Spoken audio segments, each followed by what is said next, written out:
Hey everybody, it's Scott coming at you with news about the, as you might have guessed, now defunct Indoor Winter Sierra Putting League that used to be at Boomtown.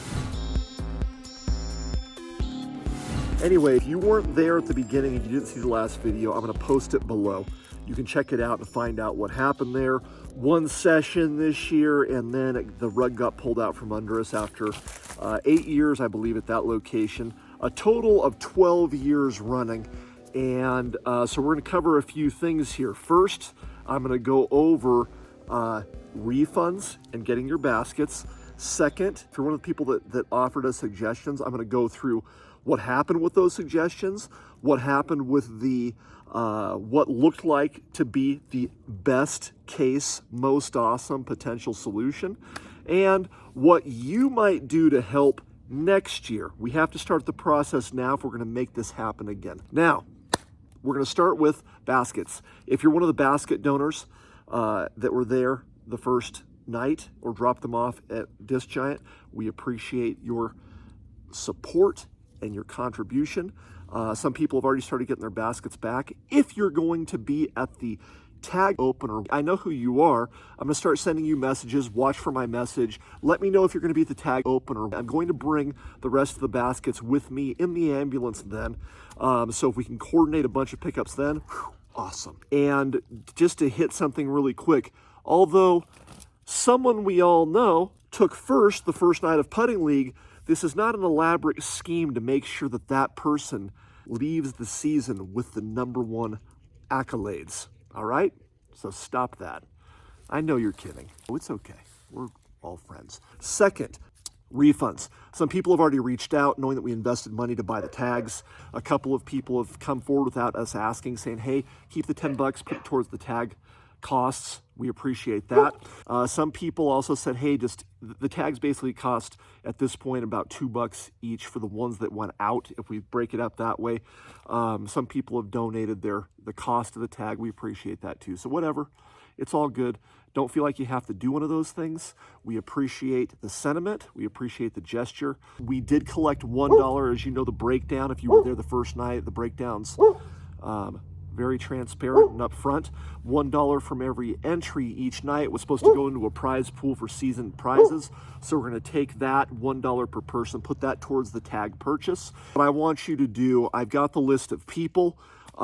If you're one of the people that came and signed up for a tag, $10 back, please message me that you will be at, if you're going to be at the opener, we'll get that handled for you then.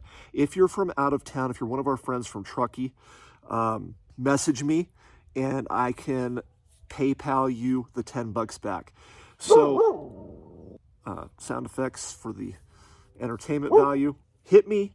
Let me know where you're going to be. I'm going to keep a list. We're going to get that all worked out. It was totally out of our control. Look at the last video. You'll see why it fell apart. It was unexpected, and it's a drag for everyone. On to part 2.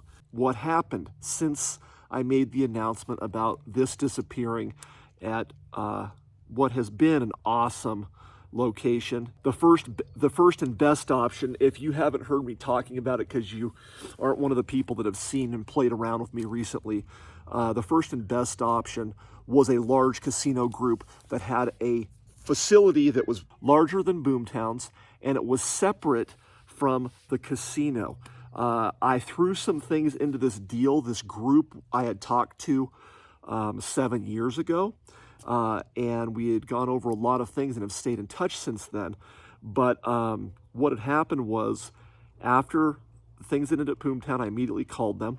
Things went great for a week. After week 2, I didn't think it was going to take that long because I thought it was going to be done based on the other things that we added to the deal that would have made a lot of other cool things happen around here too, but that's not. Anyway, the proposal had gone all the way up the chain of command, and there's a new group that owns this casino group.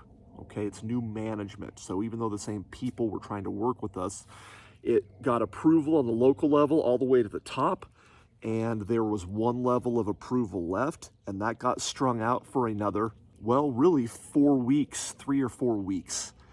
And it looked promising, and we kept getting strung along. And by the time this was all over, we finally found out that the top level wasn't going to approve this for whatever reason. And at that point, it made it difficult to move things forward. But I will tell you, I did not stop pushing this issue waiting for their response.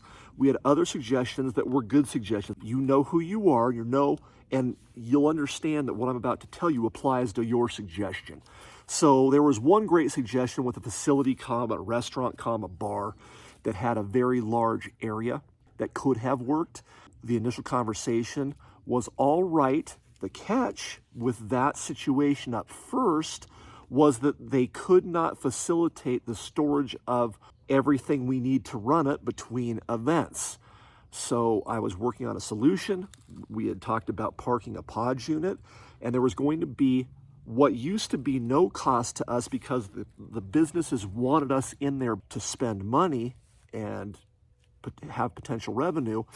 The first conversation with this business, because the salesperson was on commission, I believe, they were not really entertaining that possibility. And then I called back a week and a half later, and that person had been fired.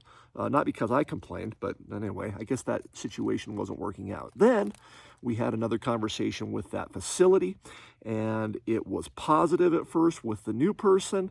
And then one of the owners decided, hey, you know what? On second thought, we're not comfortable with that taking up, even though it's on an off night when there's not very busy, we're not comfortable with that activity taking up the full empty space of the whole facility, even if you rent a Podge unit and even if you paid money. And we were going to try to work that out, but that's neither here nor there at this point.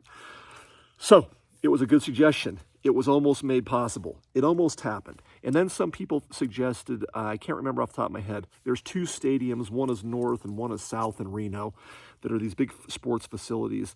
Those, along with potential facilities that we could have rented, like basketball courts, indoor volleyball. They're really basketball courts used for volleyball leagues if you're like me, have participated in those in the past for City League, those type of activities. Those are all booked up for the next 6 months. There's no opening anywhere. So, all that being said, we tried to work this. I tried to find other solutions. There was not enough time to make a completely new relationship with the casino group, which is probably the best potential fit for this. Because they do want to drive people in for potential business. It's a matter of whether they have the facility, the room, whether it's not going to interrupt their business, and whether they have a spot for us to store it to make it as big as we need it to be. And it needs to be that big for it to be attractive to them to bring us into their facility. Now, all that being said, that's a wrap on this year. Thank you, friends that have reached out and tried to help. The last thing I wanted to see happen was this thing fall apart, because it was good for all of us, especially our competitive players for this region. You guys know that sometimes it's tough for us to stay sharp on the off season when you can't feel your hands. This winter hasn't been too bad, but one thing that we participants of this putting league always had on our side was showing up to the first tournament of a season with savage putting. So we're going to do what we can to get it back next year.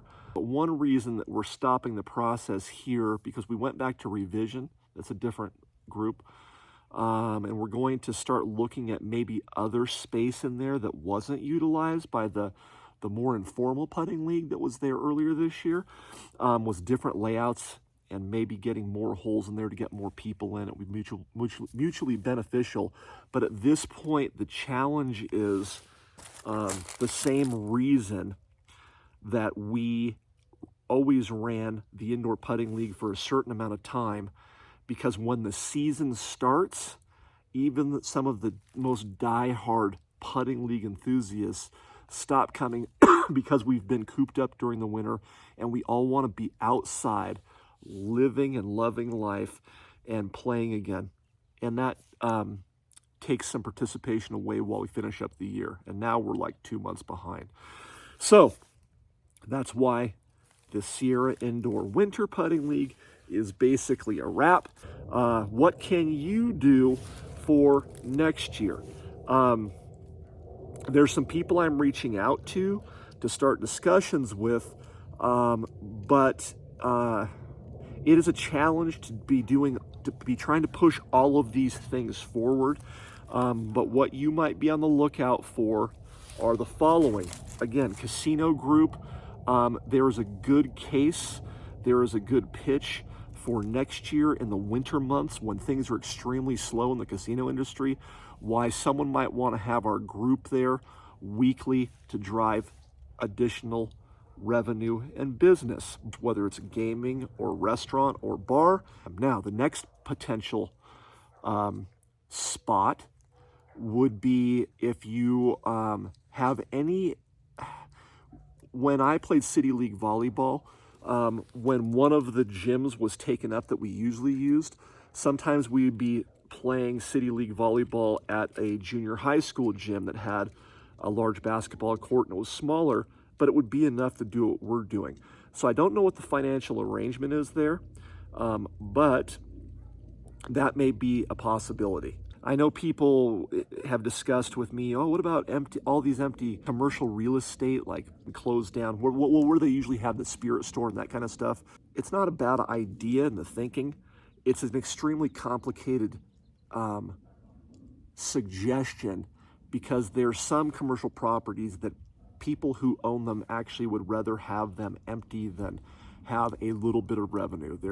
Don't get me wrong when I say this, when I say it's tax write-off. Tax write-offs are not free money, if you hear people saying it like it is. But anyway, the situation's complicated and they have empty buildings for a reason unless there's a big deal to put a business in there. And I don't know how Spirit Store organizes it or makes that fly, but it's not a local indoor putting league that's going to work out in something like that. So anyway, we're open to suggestions, looking forward to next year, trying to have a solution for next winter. But in the meantime, that's it for now. And I will see a lot of you at the tag opener on Saturday, and hope to see the rest of you soon. Thank you for bearing with us. Sorry this didn't work out. Scott, out.